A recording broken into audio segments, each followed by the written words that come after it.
Module 1. Pagsasagawa ng kilos tungo sa kabutihang panlahat. Nakaraang taon, natutuhan at naipamalas mo ang pag-unawa sa layunin at kahalagahan ng pamilya at pakikipagkapwa upang maging mapanagutan sa pakikipag-ugnayan sa iba tungo sa makabuluhang buhay sa lipunan.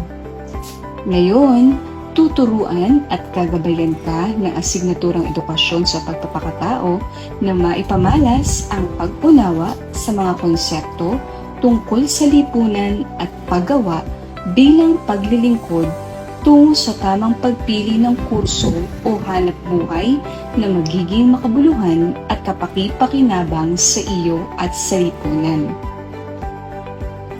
Pag-aaralan natin sa unang aralin ang tungkol sa lipunang iyong ginagalawan at kinabibilangan at kung paano ka kikilos upang makatulong sa kaayusan at kaunlaran nito. Sa pagtatapos ng aralin ito, inaasahang una, natutukoy mo ang mga elemento ng kabutihang panglahat.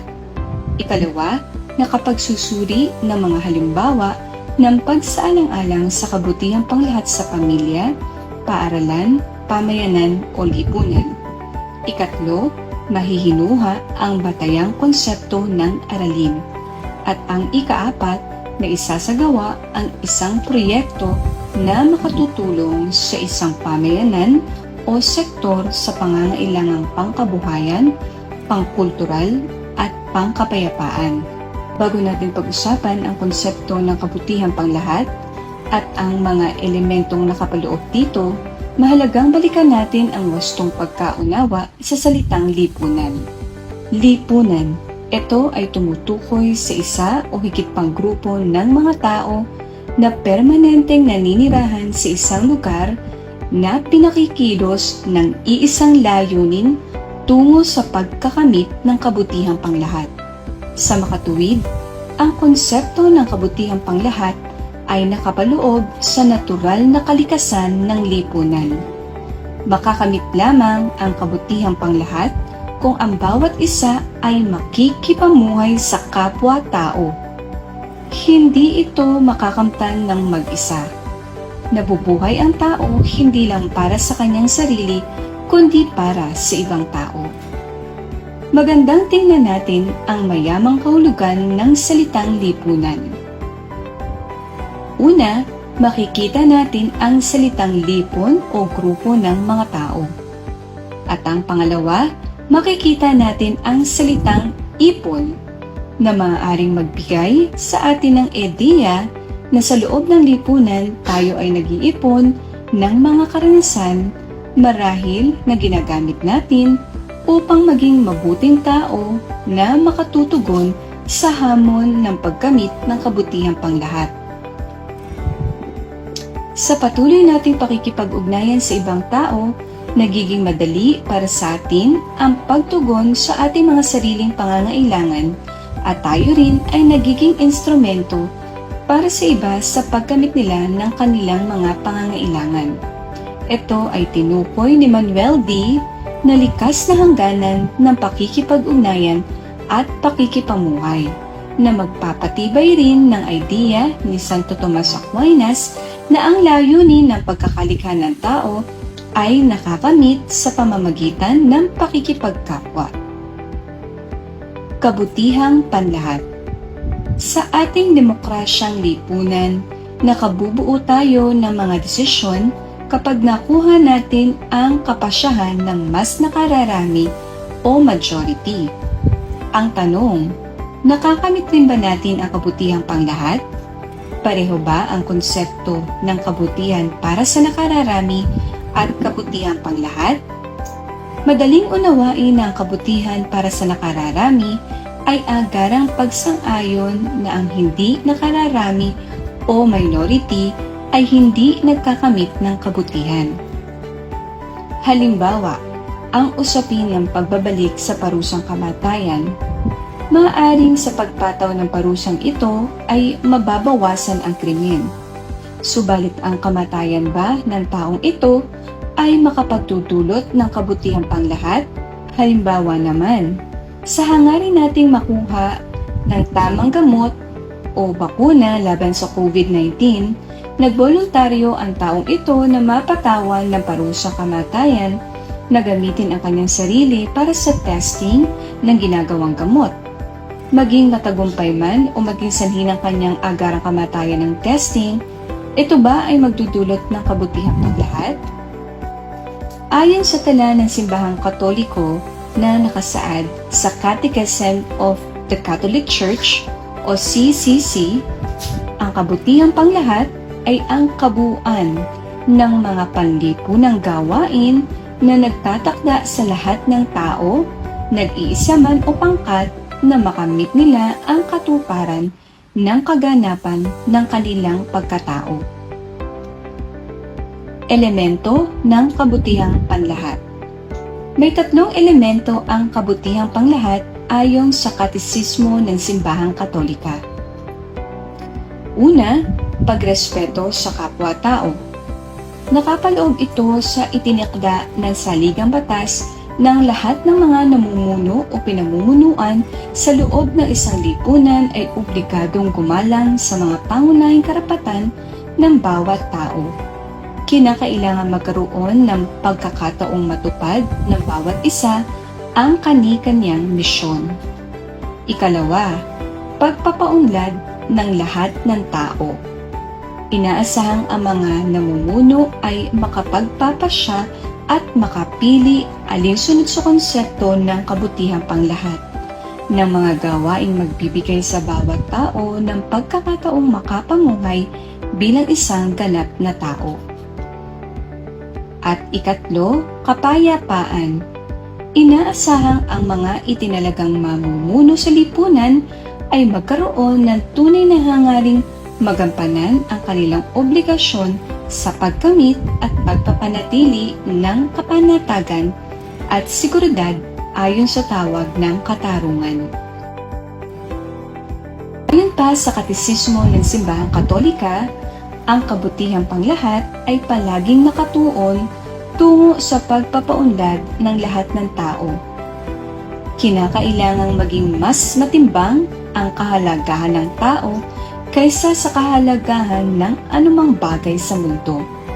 Ito ay nakaukat sa katotohanan, binubuo ng katarungan, at pinananatiling buhay ng pagmamahal. Ang kakayahan ng tao na mamuhay sa lipunan at maging bahagi nito ay isang likas na katangian na ikinaiba ng tao sa ibang nilalang. Nilikha ang tao ayon sa larawan at wangis ng Diyos. Binigyan siya ng kapamahalaan sa ibang nilalang at binigyan siya ng taong makakasama at makatutulong. Niloob ng Diyos na ang tao ay mamuhay ng may kasama at maging panlipunang nilalang o social being, at hindi ang mamuhay ng nag-iisa o solitary being. Kaya't ang panlipunang aspekto ng pagkatao at ang kakayahan ng tao na makipag-ugnayan sa kanyang kapwa ay likas sa kanyang pagkatao o social nature of human being. Makakamit ng tao ang kanyang kaganapan sa pamamagitan ng makabuluhan at mabuting pakikipagkapwa. Sa buong mundo, kinikilala ang kahalagahan ng mabuting pakikitungo sa kapwa.